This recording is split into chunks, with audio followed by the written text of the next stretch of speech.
Hello, I'm Sarah Snell-Pym, and me and my husband have a craft blog called Solaric, and other how-to blogs, which we've worked out we've been running for about 10 years this month. The concept of us crafting is obviously older than that. So we decided we'd start to make some videos. So I'm starting with like a Christmas advent craftiness, and we're starting with some French knitting. So this is my little mushroom. I used to call them knitting Nancy's because they were all like little dolls with painted faces and things when I was little, and a lot of them were made out of old cotton reels that my dad had like just put nails in and like painted faces on, basically. What the? Yeah, further.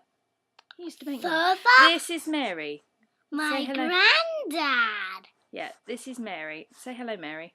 Hello. Yes, very nice. Right. So back to the French knitting. So you get these. I think it's also called spool knitting, which I assume is to do with cotton reels being spools in America. Who are we talking to? People who might want to make things. Anyway, so what I'm going to show you today is not the easiest French knitting, but it is festive. I'm going to knit tinsel. This tinsel's actually for a bigger project, but I'm just going to start with showing you how to knit the tinsel because it's not the easiest French knitting, but it is a really easy project. So we start with the glittery wool. Now I just picked this up in Hobbycraft, but most craft stores in your local market and that will probably have some as well. I picked it up because it was on a 2 for 3 sale basically. So this is just glitters chunky, not very chunky, really not. It's really thin stuff, really thin but very sparkly. It's like itself a little knitted thread with all the sparkly bits sticking out. So this is what we're starting with. This is 50 grams worth of wool, and a 50 gram skein of wool like that is, well, I'm improvising. Okay, 50 grams of that knits one of these, which keeps going and going and going and going and going, and I will do a write-up on this as well and actually measure it and let you know exactly how much there is. So first off, that's the amount of time the video is recording for. So first off, we make a slip knot. You can cast on with French knitting in different ways, but this is the way I like. So that's your slip knot. I'll do that again. So I wrap it round my fingers and then I hook this bit underneath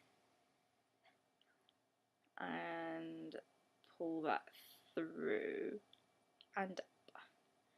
The little knot, and the knot moves and I pull the tails.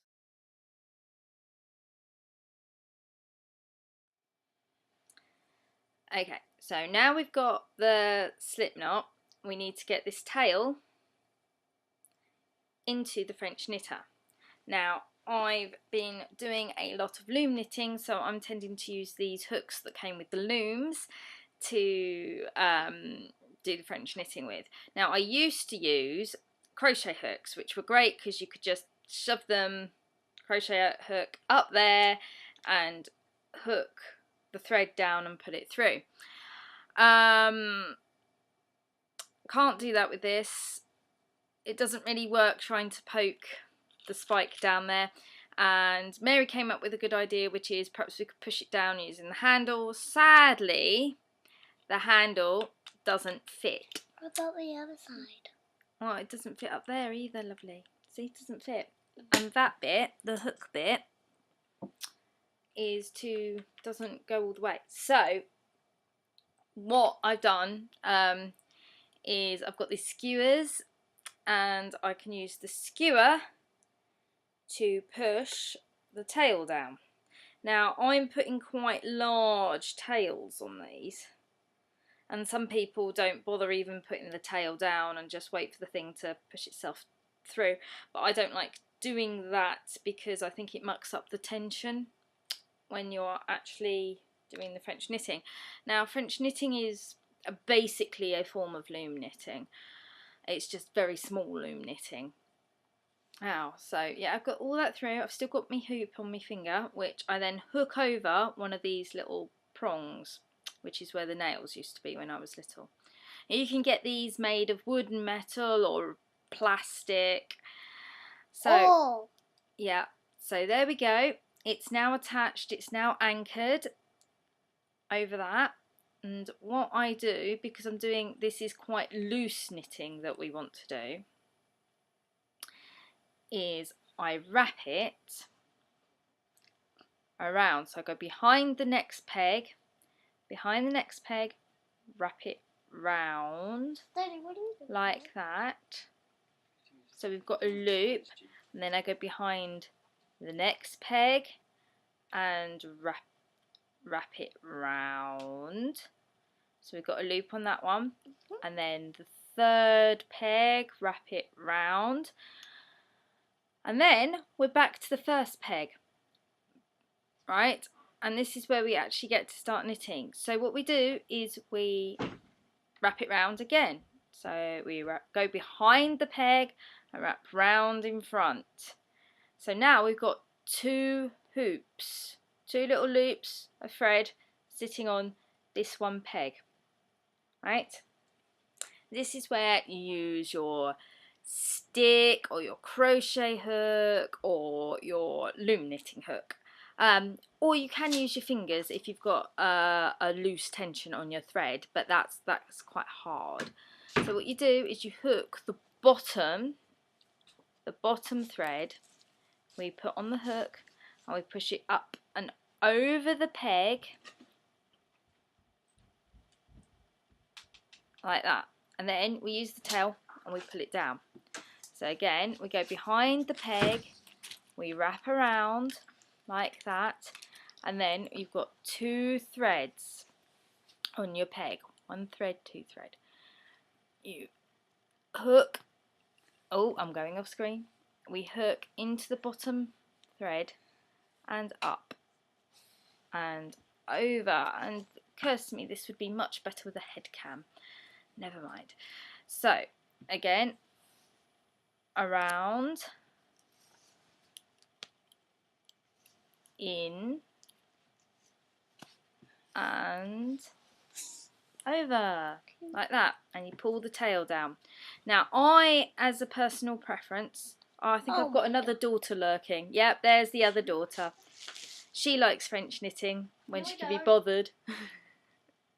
Okay, for personal preference, I like to make two loops over the next two pegs. This helps anchor the thread so that the stitch we're actually working on doesn't pop off the peg, which can happen, and then you have to faff with putting the stitch back on, and it's just not good. We don't like it. So I like doing two pegs at a time, having the thread nice and anchored. My nan always used to tell me off because I don't hoop the thread over my little finger. They would always hoop the thread over the little finger, and they would do that for all the knitting. They had some feed thing going on with the two fingers and the thread in between. I've never been able to do that, so I just have it like this. So yeah, I like to hook over two pegs, and then I find that this helps with the tension to keep it more even. Now, for those of you who aren't knitters normally, the tension is what controls how much thread there is in the little loops that make up your knitting. If you haven't got even tension, you can end up with some stitches, some of the loops being very small and tight, and some being very floppy and droopy, and it can make your garment all misshapen and things. Not so much of an issue with French knitting, but if you muck up the tension, you can still get like loops and stretchy bits, which you don't really want. Not that you would see it in this stuff. So this gold one, a lot of this was knitted by my little assistant here, wasn't it, Mary? Yeah, you knitted this, didn't you? You did a lot of this. All the way. Wow. You some help. With some help, yeah. So some of the tension in there is not brilliant, but because it's sparkly and it's got all these bits, you can't really tell what the tension's like. But nonetheless, it is a technique that can be used for other French knitting projects. Now, that's the other thing, is the reason I twist it around the pegs rather than just going in front of the pegs is because I want this to be quite an open knit, so I want the stitches to be looser and bigger. There's two reasons for this. First off, I want the project to be a quick project. The looser and bigger the stitches, the quicker the project, the quicker it knits up, because it's less stitches to do, basically. Yes, you can do some in a minute, lovely. Oh, I know, you want to do your French knitting, don't you? Then, and the other reason is because it's sparkly. If you knit it too tight, you kind of lose a lot of the fluffiness, and with this sparkle, the fluffiness is kind of everything. So yeah, that's one of the reasons I'm doing the twist arounds like this. Now, this is going to take me a while. You can get machines that do this, where you set it all up and you crank a handle. That is great, and I'm going to be demoing one of them shortly, but it doesn't work for every thread. Now, you can use it with the fluffy threads, but I find they're more likely to jam up the machine. So, sparkly, I would probably always just hand knit, even though it takes longer. Other techniques you could use to produce the same thing with the wool is I-cord knitting, various crochet techniques. Yeah, I think that's everything, and now we're just waiting for me to knit this, and then you can see how I cast off. And I think Mary is getting quite desperate to have her go with the French knitting, aren't you? So, Emmy. Oh, that's the carrot. Yeah, carrot. So, and the broccoli. Yeah. Okay. So, there you go. Wait. Remember, you've got to twist it round. There we go. Up and over. Brilliant. There we go. Now she's going to carry on with that, and I will show it to you when it's done. This is that piece we have been knitting, and it's not finished yet, but I want to get the video out there, so I thought I would just explain how you cast off. So what you do with casting off is you take your tail, the end of the thread, and you hook it through your loops that are on the pegs.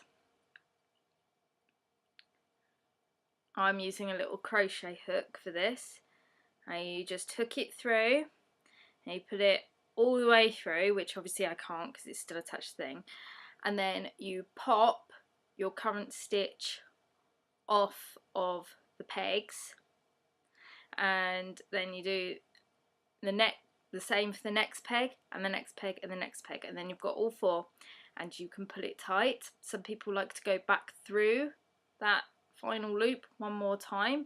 It is up to you and kind of depends on what you want to do with the project. So yeah, that's how you cast off. You literally just run the thread through each loop and then pull tight, and that is that, and that is that for how to French knit tinsel.